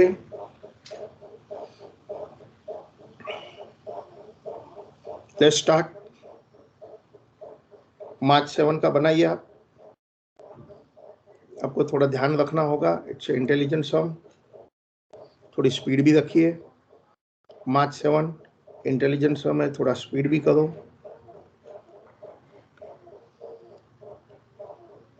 ठीक है.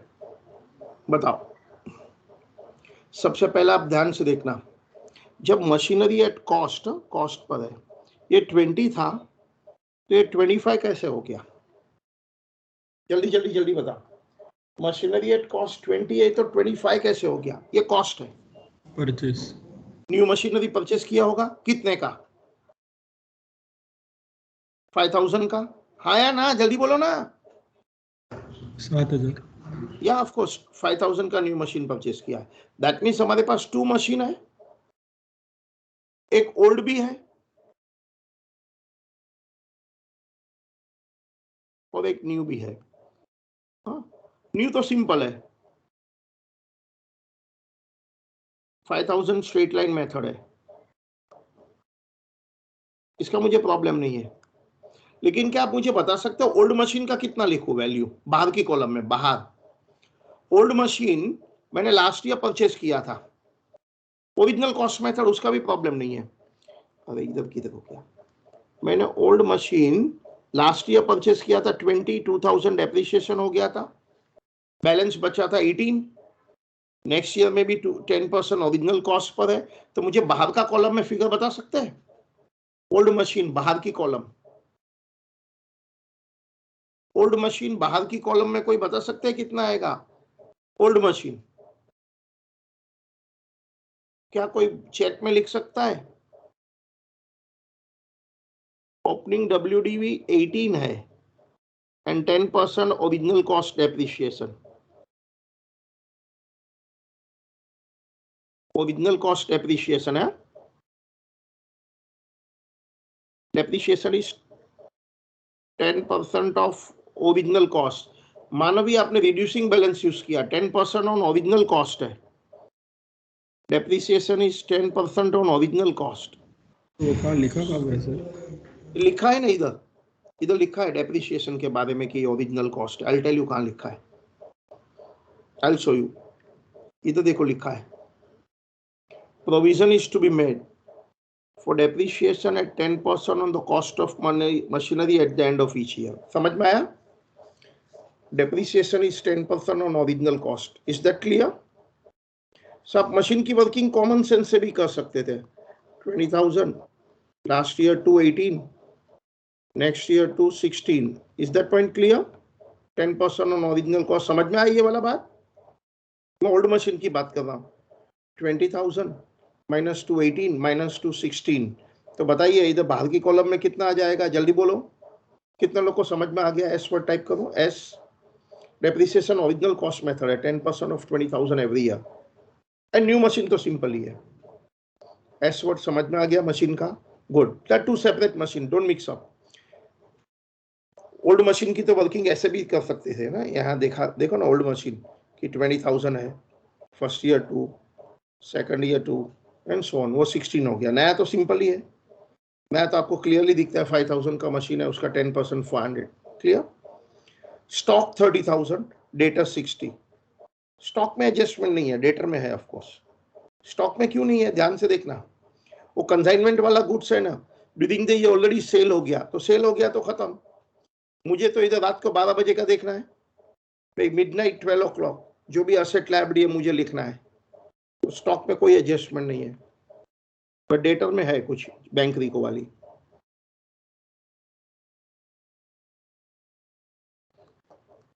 डेटर्स में कुछ बैंक रिको का है, आगे आएगा when we read the question 1 2 3 4, ठीक है। स्टॉक में क्यों नहीं है? अरे मुझे तो 31 मार्च मिडनाइट 12 o'clock का देखना है, जो भी असेट लायबिलिटी है वो आएगा, असेट लायबिलिटी ऑलरेडी सोल्ड है तो खत्म हो गया।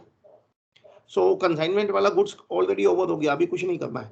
During the year they are already sold, during the year they are already sold. Consignment वाला जो गुड्स है ड्यूरिंग द ईयर सोल्ड, तो सोल्ड, खत्म, फिनिश्ड। मुझे तो खाली मिडनाइट 12 o'clock को जो असेट लायबिलिटी है वो लिखना है, ठीक है। डेटर्स में भी है अनदर एडजस्टमेंट, आगे है, हम पढ़ेंगे क्या है। Cash 400, creditor 20, outstanding expense 3।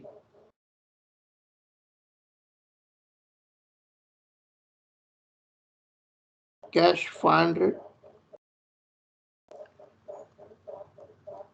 creditors 20,000,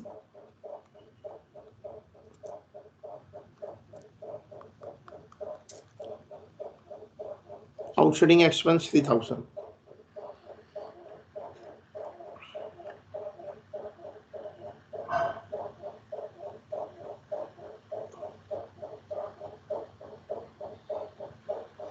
Creditors outstanding expense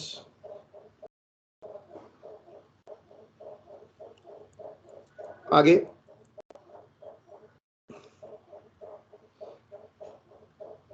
next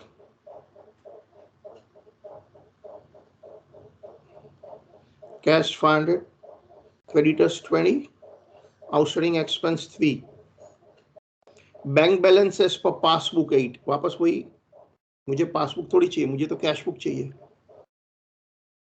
bank balance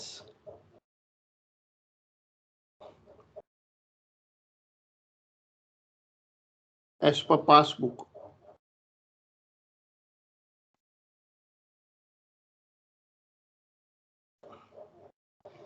ये नहीं चलेगा, मुझे तो कैश बुक वाला चलेगा. तो हम चेक करेंगे क्या क्या है. ठीक है, bank balance as per passbook दिया 8. A check of 2000 issued on 26 March, हमने दे दिया है, बट बैंक नेक्स्ट मंथ पैसा देने वाली है. It will be presented on 3 अप्रैल. तो आप वर्किंग करिए, कैश बुक पासबुक का वर्किंग करो.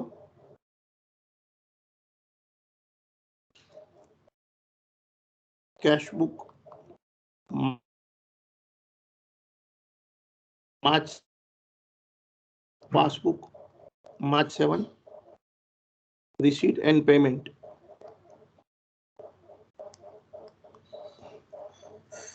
Either withdrawal and deposit.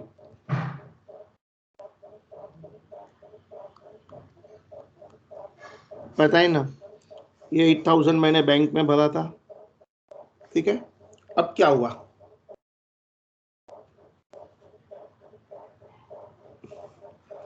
Eight thousand equal था. फिर क्या हुआ, हमने किसी को चेक दिया, कितने का, 2000 का मैंने चेक दिया. तो मैं तो मेरी कैश बुक में पेमेंट में लिख देगा, मैंने तो मेरी कैश बुक में पेमेंट में लिख दिया, मगर बैंक नेक्स्ट मंथ में पे करने वाली है. तो यहाँ 8000 है, तब यहाँ 6000 है. तो बताओ, मेरी बैलेंस शीट में आउटर कॉलम में बैंक में कितना आएगा, टाइप में लिखो 6 और 8. मेरी बैलेंस शीट में आउटर कॉलम में कितना आएगा, 6 और 8. मुझे bank balance as per cash book लगता है. बताओ 6 और 8. 6 इज वेरी राइट आंसर. बहुत अच्छा कर रहे हैं आप लोग. तो मैं इधर क्या कर दूं, मैं इधर क्या कर दूं, अरे मैं यहाँ क्या कर दूं, 2000 माइनस कर देना है, तभी तो आउटर कॉलम 6 हो जाएगा. आप लिख डालो, 2000 मुझे माइनस करना है, तो मेरा आउटर कॉलम में 6 हो जाएगा. 2000 मुझे आउटर कॉलम में 6 कर देना है.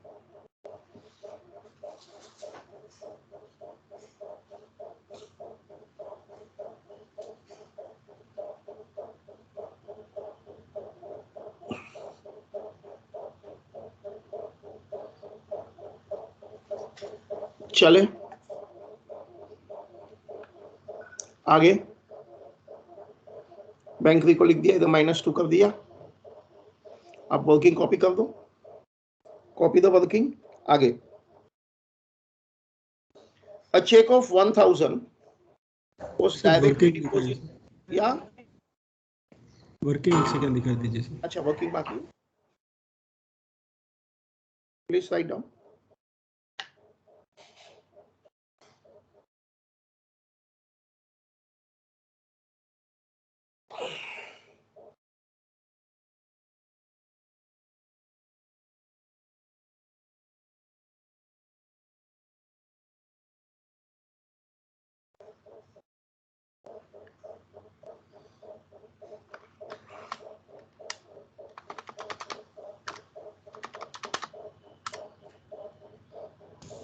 Done sir. ठीक है, अब check of 1000 was directly deposited by a customer in March, but no entry was made in passbook cash book. एक कस्टमर ने डायरेक्ट डिपॉजिट किया, तो मुझे एंट्री तो करनी पड़ेगी ना.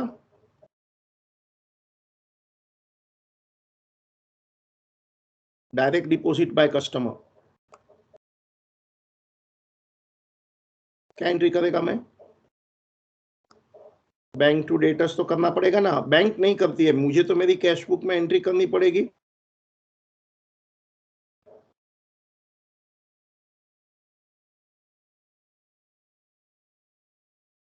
है ना, डेटर्स ने पैसे दे दिए हैं तो मुझे उसमें तो एंट्री करनी होगी।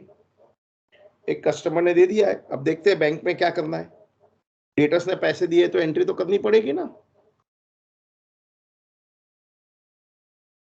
विड्रॉल डिपॉजिट, रिसीट पेमेंट, पहले इट वाज इक्वल, अब मैं एंट्री करता हूं बैंक डेबिट, तो मैं तो यहाँ 9 हो जाना चाहिए, यहाँ 8 होगा क्योंकि बैंक ने तो नहीं किया अभी तक। सो बैंक ने नहीं किया तो उनका 8 है, लेकिन मैं तो एंट्री करेगा। तो मेरा बताओ bank balance as per cash book एक बार एंट्री कर दिया तो कितना होगा। बैंक में डेबिट करेगा, डेटा से माइनस करेगा, बैंक में डेबिट करेगा, डेटा से माइनस करेगा, तो बाहर की कॉलम में कितना होना चाहिए 9, 8 + 1 9, तो 1000 का क्या कर दूं बताइए, 1000 का क्या कर दूं, 1000 का क्या करूं बोलो। बैंक टू डेटर्स, बैंक में डेबिट, डेटा से माइनस, बैंक में डेबिट, डेटा से माइनस, सो मेरा कैश बुक में 1000 इंक्रीज हो जाएगा। बैंक वाला भले नहीं लिखता है, मैं तो करेगा ना। कितने लोग को समझ में आ गया है? वाइवर टाइप करो। समझ में आ गया है तो वाइवर टाइप करो, समझ में आ गया है तो वाइवर टाइप करो, समझ में आ गया है तो वाइवर टाइप करो। Wow, very good, brilliant. Working भी कॉपी कर दो, वर्किंग भी कॉपी कर दो। वाओ, वर्किंग भी कॉपी कर दो।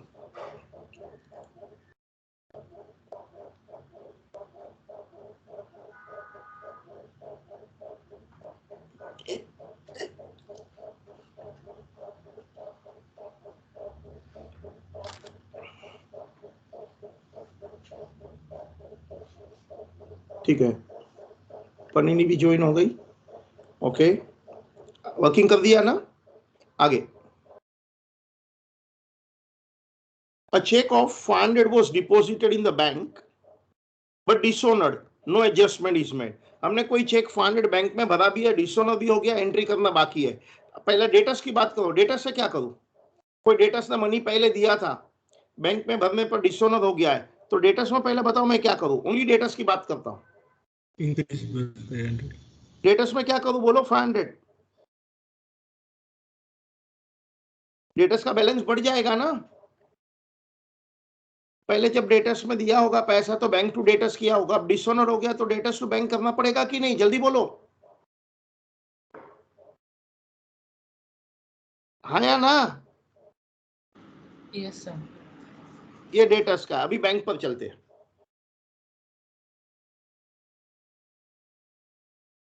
अब बैंक में जाते हैं, receipt payment, passbook, deposit withdrawal. देखो पहले 8000 था, वो तो एकदम स्टार्टिंग की कहानी है। फिर पता है मैंने बैंक में भरा होगा तो इधर तो इतना हो गया होगा ना 500, तभी तो इधर 85 होना चाहिए ना, इधर 8 है तो इधर 85 होना चाहिए ना, क्योंकि मैंने भरा है। बाद में डिसऑनर भी हो गया तो इधर भी 8000 रहेगा, इधर भी 8000 रहेगा। तो बोलो बैंक में क्या इफेक्ट आएगा, बोलो। वापस बताओ एक बार, बोलिए, समझ में आया। बैंक में कोई इफेक्ट नहीं आएगा। या तो आपको लिखना है तो +500 करो, -500 करो तो चलेगा, या तो no effect, whatever you say. वापस से देखिए, पहले 8000 था स्टार्टिंग में, फिर हमने बैंक में भरा है तो सपोज डिसऑनर नहीं होता था तो इधर 8500 होता था, अभी तक पास नहीं हुआ है, डिसऑनर नहीं होता है तो हाँ? लेकिन ये चेक डिसऑनर हो गया तो मुझे कैंसिल कर देना पड़ेगा, तभी तो मैंने डेटस में ऐड किया ना। इन शॉर्ट यहाँ 8000 ही रहेगा, यहाँ भी 8000 रहेगा, तो नो इफेक्ट इन BRS, क्योंकि चेक भरने का भी लिखा नहीं है, डिसऑनर भी नहीं लिखा, 8 का 8 ही रहता है। कितने लोग को समझ में आ गया, एस वर्ड टाइप करो, नो BRS इफेक्ट। समझ में आया तो एस वर्ड टाइप करो। समझ में आ गया? तो एस वर्ड टाइप करो। अब चाहे तो प्लस 500 माइनस 500 करो, तो मुझे प्रॉब्लम नहीं है। सर तो बैंक में 500 डिपॉजिट की भी एंट्री नहीं हुई है ना? नहीं हुई है ना, देखो ना, मैं पासबुक वाला फिगर लिखा है, आप क्लियरली चेक करो। You got my point? Yes sir. वरना इधर 8500 होता था ना, अदरवाइज। हाँ सर। सर एंट्री तो हुई होगी ना सर, उसके बाद फिर नहीं से ना, वो मैंने कैंसिल 88 कर दिया। लिखा इक्वल। सपोज मतलब एंट्री हुई है, मतलब ये हुई है, अभी हुई, ये 500 लिखा तो हो गई, तो अभी खाली हाँ डिसऑनर कर रहा हूं। You got it? Yes sir. देखो मैं मानता हूं एंट्री हुई है, तो 8000 का 8500 होना चाहिए ना एंट्री होने के बाद।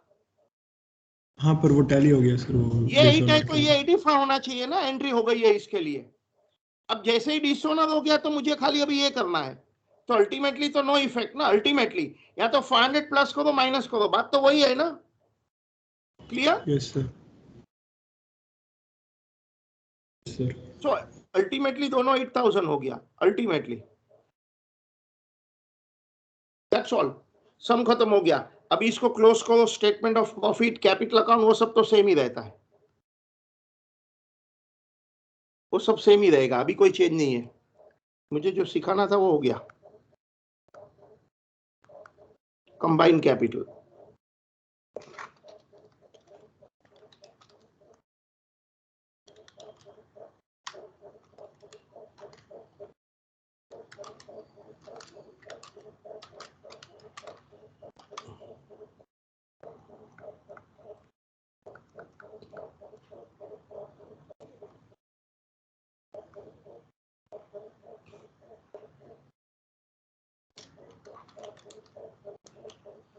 क्या बता सकता है कंबाइन कैपिटल कितना है?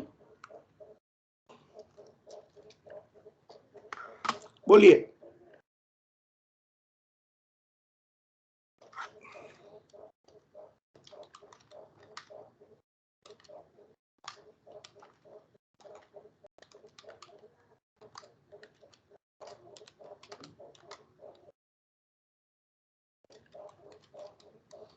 Is this 94,400 right? बोलो। Yes sir. Yes sir. अभी आप स्टेटमेंट ऑफ प्रॉफिट बनाइए और कैपिटल अकाउंट बनाइए। Statement of profit and capital account बनाइए।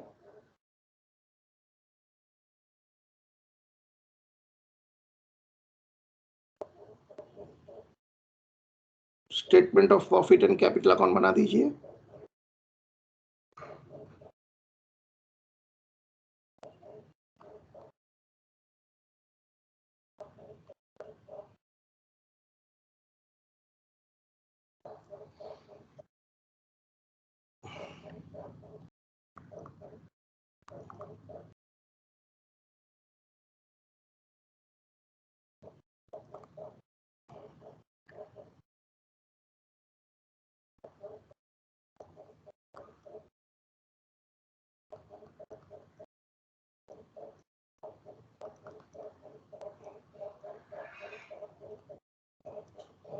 Combine closing capital 94,500, combine opening capital 72,000 था।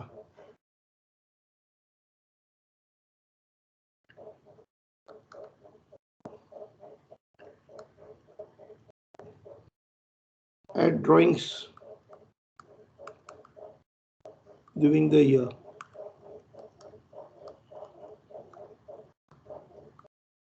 RAM 300 है।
14060 March 7.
What is opening balance? पता है ना, last year closing was current year's opening balance 38,200, 33,800.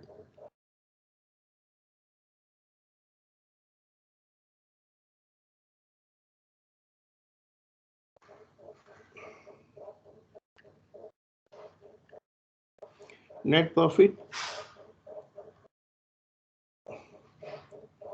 drawings,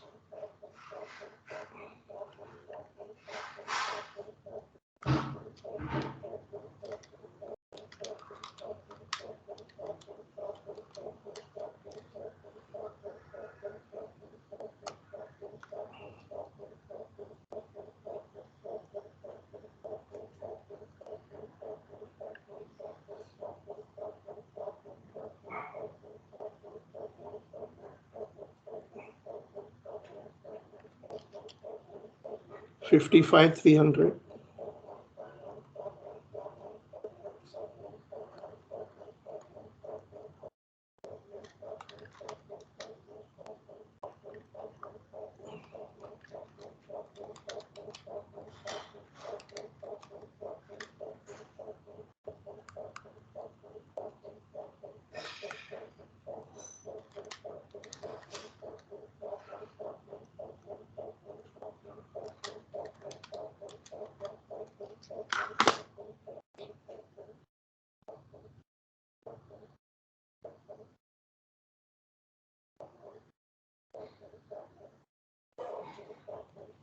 $51,700 and $42,800. $51,700.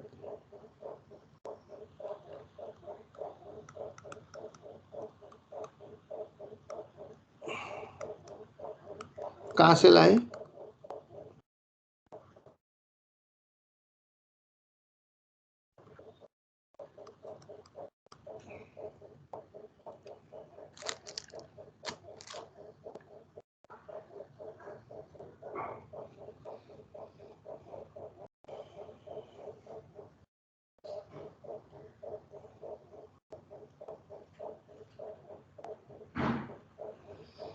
पूरा सम आपके सामने।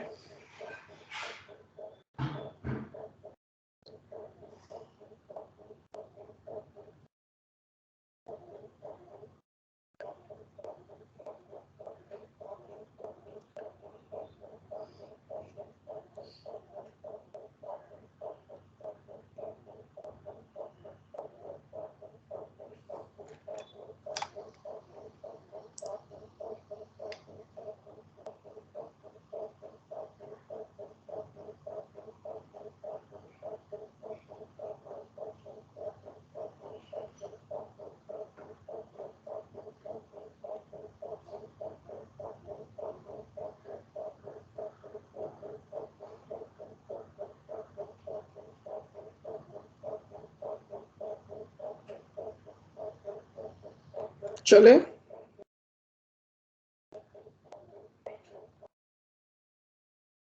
क्या आपने लिख दिया? ये लिख दिया है तो एस वर्ड टाइप करो। If you finish, write the word S, letter S.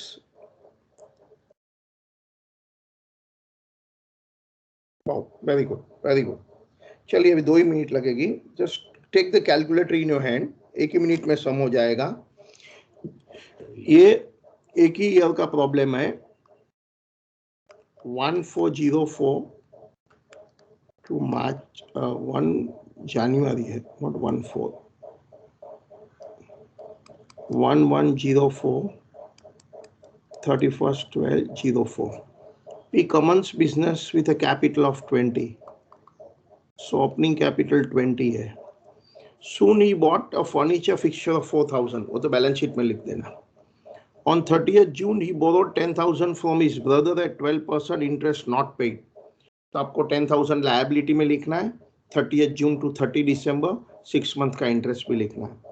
He introduced further capital of his own 3,000. वो तो स्टेटमेंट में प्रॉफिट में आ जाएगा.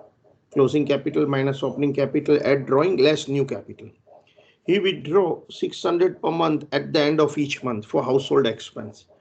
तो 600 into 12, 7,200 drawing हो जाएगा. On December 4, cash, bank, data, stock, BR, creditor, तो सब asset liability में आ जाएगा. ठीक है. Furniture fixture 10% depreciation, वो तो 4,000 less depreciation. Find the profit. बस इतना ही समय. 2 मिनट में हो जाएगा. बनाना स्टार्ट करो. It will get over in 2 minutes.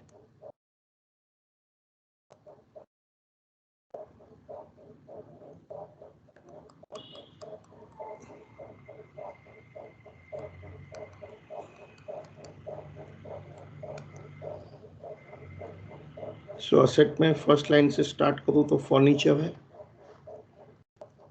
4,000 है माइनस 10% डेप्रिसिएशन है. फिर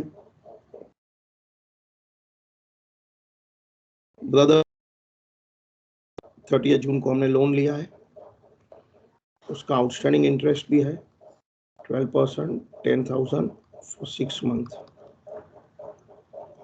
फिर उसका कैपिटल और ड्राइंग तो स्टेटमेंट ऑफ प्रॉफिट में आ जाएगा. फिर कैश है, फिर बैंक है. इस बच्चे जैसा समय.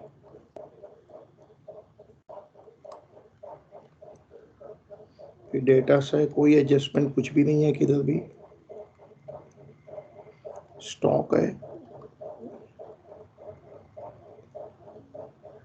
बिल्स रिसीवेबल है, क्रेडिटर्स है,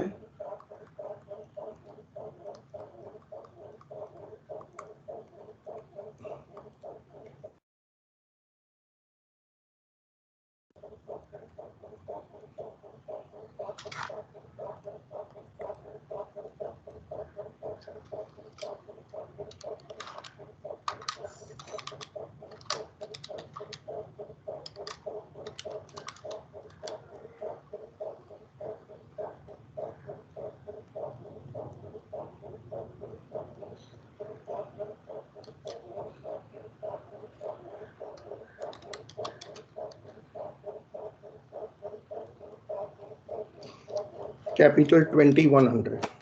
ठीक है.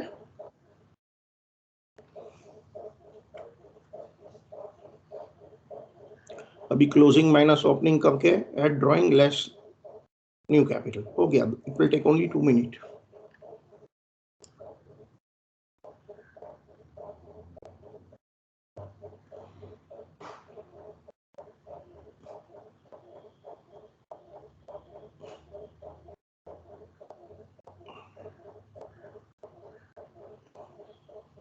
स्टेटमेंट ऑफ प्रॉफिट बनाइए.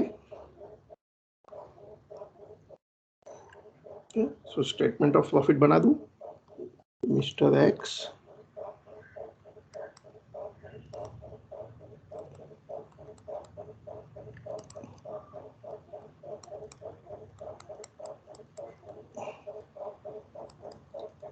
Closing capital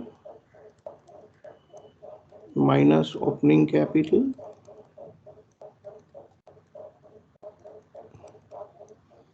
add drawings 600 per month.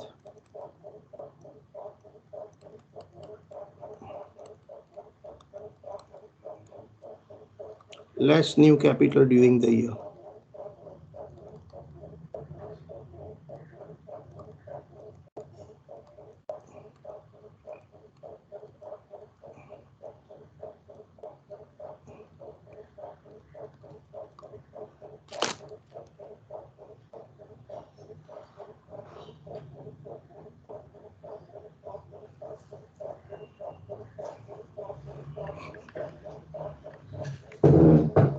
उसके साथ हमारा ये टॉपिक भी खत्म हो गया है। मेरे नेक्स्ट लेक्चर में हम लोग कुछ अकाउंटिंग स्टैंडर्ड स्टार्ट कर रहे हैं। मेरा जो रिमेनिंग पोर्शन है वो अकाउंटिंग स्टैंडर्ड है। एंड उसके पहले आपको जो भी असाइनमेंट दिया जाता है please complete fast, otherwise you will not get time to study for your semester end exam. And compulsory means compulsorily आपको कॉलेज से ही लेक्चर अटेंड करना है। Be very careful. आप असाइनमेंट हो सके उतना फास्ट कंप्लीट करो। जो